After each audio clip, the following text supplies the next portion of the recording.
discussion here in studio, and we'll take you to Harambee House when necessary. Honorable Mutudho, people listening to this interview, one of them has a question. He says that you seem to be concentrating on Central Province. He's giving you other areas. He's saying kindly visit South Nyanza and talk a bit about that. He's saying Mariwa, Ulanda, Akoko area, you'll be shocked. He's saying also in Migori district, Sakwa South location, specific areas where youth are really getting into smoking, hard hit with alcoholism. He's even saying, Mutudho, please intervene. I think, first of all, he might be thinking you're still the NACADA chairperson. I'm not the chairperson of NACADA, and I respect the chair there. It's difficult when you are given a job of a man who did his thing with the passion, used his own money to study the laws, has gone to around the world studying on how they do it. Then you are given from wherever you come from. It's very hard. So I really respect the chair. And let him do his job. But what solutions can you give? I will tell him very simple solution. Go to your governor, and the governor is listening. Call me as a consultant. I will not charge you. Okay. Free service, so don't worry. Thank you so much. Just like in Kiambu. Yeah. Just like what you're doing in Kiambu. Yeah. Do the laws of the land, are they sufficient to tackle illicit brew? Do you wish there were more laws, stiffer penalties from a legislation perspective? They're good for now. They're good for now. As a consultant, I can tell you they're good for now. Okay. You don't have to go through the hard thing to do the laws again. They're good. Okay. We have a lot of statutes now which are hardy. We have enough tools to come and clear this thing altogether. Bad alcohol. Is pouring alcohol the solution? We've been showing our viewers pictures, and some statistics show that to some extent alcohol to the tune of 24 million liters or something preposterous like that has been poured. How much alcohol is being consumed in these counties on a day-to-day basis? A good question. A good question. I have advised the PS in the past that first of all, when we pour, we interfere with the judicial process because those are exhibits. But they say that they take some as exhibits and others they pour. Or... Yeah, but you see, to prove a crime, you need the quantity as stated in the charge sheet. Unless you're going to charge them for just half a liter that you have taken. To the Number two, we are consuming well over 20 million liters per day. Per day? Per day. So even if we pour 24 million in 3 months, we are doing nothing. We need to have a strategy. One is to cut the supply of ingredients, molasses, and all that bad alcohol coming from South Africa, Malawi, Tanzania. We cut the supply. The other one we need to do is redefine the parameters that make consumable alcohols, and not to bring in a new vocabulary. If you are taking brandy, for instance, today, I want to tell you this. Brandy is made after distilling wine, like red wine or white wine. The distillate is what becomes brandy. It's not this rubbish in Kenya where you get industrial alcohol, color, flavor, and then call it brandy. The same thing can be said of gin, vodka, rum, and the rest of it. Coincidentally, Honorable Mutudho, while you're here in studio, in Meru County at the moment, KRA officials, county officials, and NACADA are at the home of a businessman who is alleged to be selling illicit brown. To show our viewers these live pictures now that we are bringing to you from Meru County. As I mentioned earlier, the national government and county governments are really taking the fight against illicit brew to the next level.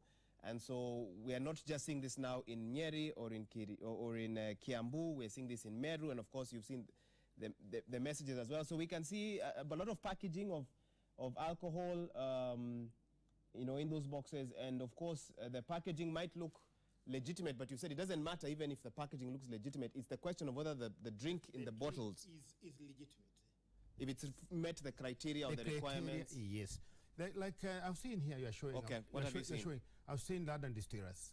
I've seen there on the screen. I'm not picking it from my head. Okay. Nice cartons. But I was about to say that.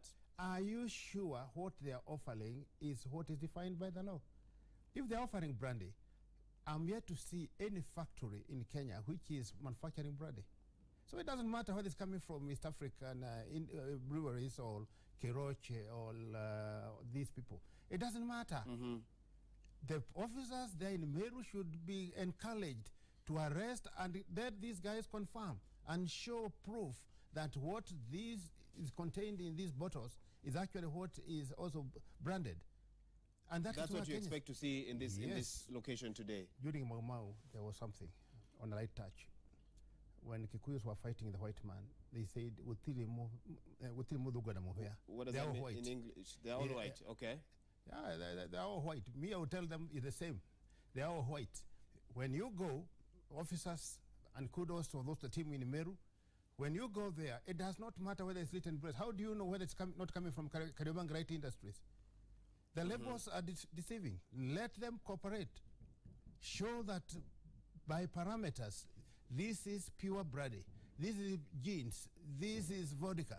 And vodka, by the way, it is carbohydrate developed, fermented through a fermentation process. And then eventually you get a gin. Then a gin, you add something called honey seeds.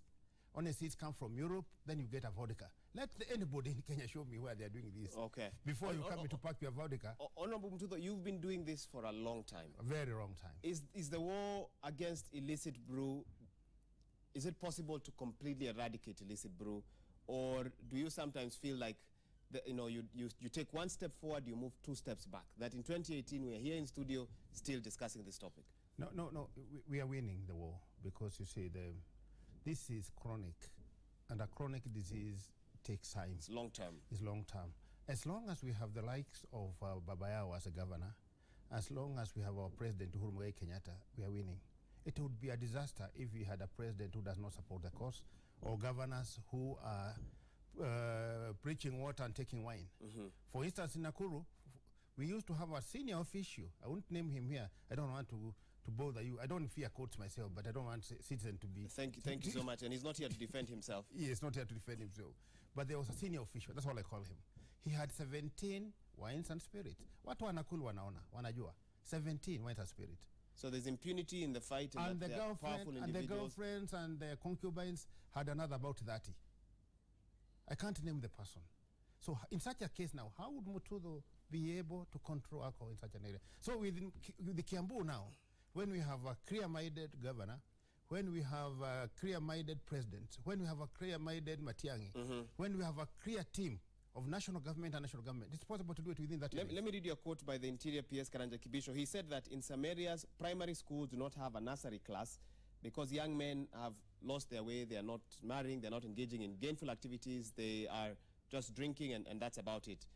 Do you agree? Is that what's happening? For sure. And I've named the areas again. I don't want to name them again. I don't want to repeat them again because I used to name them when I'm on the floor of the house. That's why I miss Parliament. I would have, what I'm saying in parables, I would have said and told people live. So I hope I'll whip one of the members of Parliament so they can do it. They can go to the floor of the house. I did my job there. It is true. They do not have the drive. Yesterday there was Women's Day. But I reasoned carefully from London, from Kwale down to Garissa and everywhere. They forgot what they are being denied. They are not shouting. Okay, don't be specific. Yes. This is a daytime television. Yes, I'm sure. I know it. I also don't want to mention it. So please, when you go home and you go to churches, mention it, you guys. Okay. Say what you're being denied because of alcohol. I think you've made your point loud and clear, and discerning viewers are able to understand what that's saying. I can give you a minute to make a final comment on the fight against alcohol. County governments, national governments, and I know I've asked you this before, are they handling this the right way? Could they make some changes in 2018? Again, we're in a modern generation. Could social media be one of the ways to talk about this? Just let me get your final thoughts on this. Yes, they are now handling it. I would like them to borrow a riff from Kiambu. I said, a house on fire because of electrical circuit or because of a gas leak. Any fireman fighting knows it's to shut off. Shut off. Big, small, fat ones, thin ones, shut off. Shut off completely. Completely. Then address the issue of addicts. What are they going to do? That is a medical question. Then eventually have them settled to doing business and leading normal life. Okay. That's an approach. The other thing is that when you face this battle, face it with all honesty. Don't come on and try to go and fight alcohol and you are running crabs yourself. And you have factories. Behind the scenes. That is where I congratulate Waititu, Governor Waititu, because he does not have any interest other than seeing a sober Kiambu. Fair enough. I want to read you some SMSs now briefly before we wrap up this discussion. Somebody says, hello, Citizen TV. In Dandora, Mailisaba, a woman mixed water with some chemicals that made it taste like changa. What followed was the loss of sight and death. A clergy also died as a result. In town, OTC area, wines and spirits zinauzwa mchana.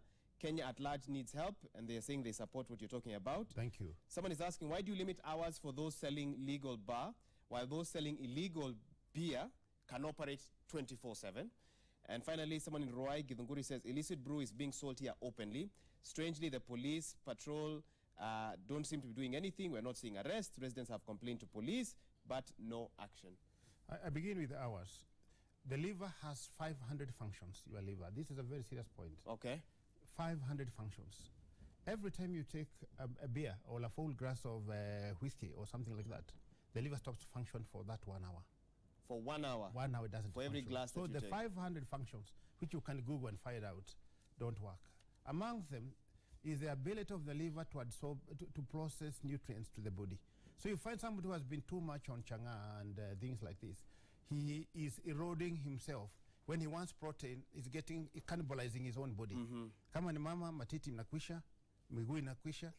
Okay, I think you've made your point, Honorable Tutho. Okay, carry on. So those are some of the effects that happen. So that's why you limit legal... So we thought it wise, and it has been proved around the world, limit drinking across the board up to 5 p.m. To allow the liver enough time. Enough time so that from 11 p.m. up to the following day, it has enough time now to fight, first of all, the poison, the new poison, which is alcohol. Okay. Maybe up to around 3 a.m. And then the whole day, the liver is functioning normally. Okay. We have tried to think of 2 p.m. morning. Then we found we are killing Kenyans, really. We want them to function. It is too expensive when we lose one Kenyan. Okay. Because alcoholism attacks the best brains, it erodes finances, and so forth. Finally, I think we've seen some messages about impunity. Police are supposed to do their job, they're not. And it seems illegal brewers operate without fear. Yes, because of cartels. But those cartels are now being worked on. Like in Kiambu, I was very excited to meet a colleague we worked in 1984. He's a no-nonsense man, the county commissioner. He's going to do it. And the police commanders there, they are serious people. I'm surprised. So we won't be here in 3 months asking you why Kiambu has not been reformed? In fact, I would wish to be invited in about 1 month. Okay. And there would be... With the results? It will all be done. And for the bar owners, I heard they are talking about they pay a tax of 8 billion per year. Kudos to the economy, to the government. Yes. Okay. Can you tell us also what is percentage of that is from the income? And the income comes from people's pockets. If you are paying 5%, which I guess is the case, or 3%, and it is 8 billion, then Kiambu people must be losing over 8 billion, 100 billion to you guys in form of alcohol. And then they only pay assuming that this money is available, 8 billion, the Kiambu has 2 million people. So divide 8 billion with the 2 million people. To understand the economic cost. That will work out to be less than